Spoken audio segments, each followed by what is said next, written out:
Hello, good evening. ಒಂದು ಕತೆ ಕೇಳಿ. ಈ once I had gone to one A T M. ಅದೇ ರೆಗ್ಯುಲರ್ಲಿ ಎ ಟಿ ಎಮ್, ಇವಾಗಲ್ಲಿ ಎ ಟಿ ಎಮ್ ಎಲ್ಲಿ ಜಿ ಪೇ ಫೋನ್ಪೇ ಆಯಿತು, ಕ್ಯಾಶ್ ಯಾರು ತೆಗಿತಾರೆ. So I had gone to one A T M, ಎಲ್ಲ ಬ್ರಿಗೇಡ್ ರೋಡ್ ಹತ್ರ. ಸ್ವಲ್ಪ ದೊಡ್ಡ ಎ ಟಿ ಎಮ್, 2 ಮಿಷಿನ್ ಇದ್ದು. ಅದಕ್ಕೆ ನಾನು ಒಳಗಡೆ ಹೋದೆ. ಒಬ್ಬ ಹಳೆಯವನಿದ್ದ ಅಲ್ಲೇ.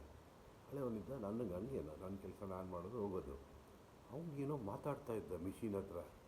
ಅದು ಯಾರಪ್ಪ ಇವನು, ಮೊಬೈಲು ಇಲ್ಲ ಕೈಯಲ್ಲಿ, ಏನೋ ಮಿಷಿನ್ ಹತ್ರ ಮಾತಾಡ್ತಾನೆ. ಆಮೇಲೆ ನೋಡಿದ್ರೆ ಏನೋ ನಂಬರ್ ಹೇಳ್ತಾ ಇದ್ದಾನೆ ಮಿಷಿನ್ಗೆ. ಪಾಪ ಮೋಸ್ಟ್ಲಿ ಹೆಂಡ್ತಿ ಕಳಿಸಿರ್ಬೋದು, ರಿಟೈರ್ಡ್ ಇರ್ಬೋದು ಅವರು. ಅವನು ಎಷ್ಟು ಎ ಟಿ ಎಮ್ ಬಗ್ಗೆ ಗೊತ್ತಿಲ್ಲ. ನಂಬರ್ ಎಂಟ್ರ್ ಮಾಡೋ ಬದಲು ಮಿಷಿನ್ ಹತ್ರ ನಂಬರ್ ಹೇಳ್ತಾ ಇದ್ದಾನೆ. Luckily it was me.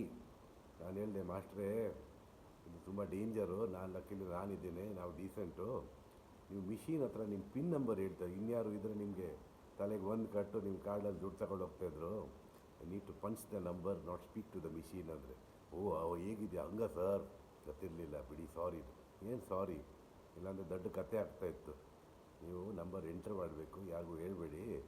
Number machine ಹತ್ರ ಎಲ್ಲ ಮಾತಾಡೋಕ್ಕೆ ಹೋಗಬೇಡಿ, ಏನು ವರ್ಕ್ ಆಗೋಲ್ಲ, ದುಡ್ಡು ಬರೋಲ್ಲ. ಆಮೇಲೆ ಪಾಪ ನಾನು ಹೇಳ್ಕೊಟ್ಟೆ, ಮಾಡಿ. This a small story. Have a great evening. Bye.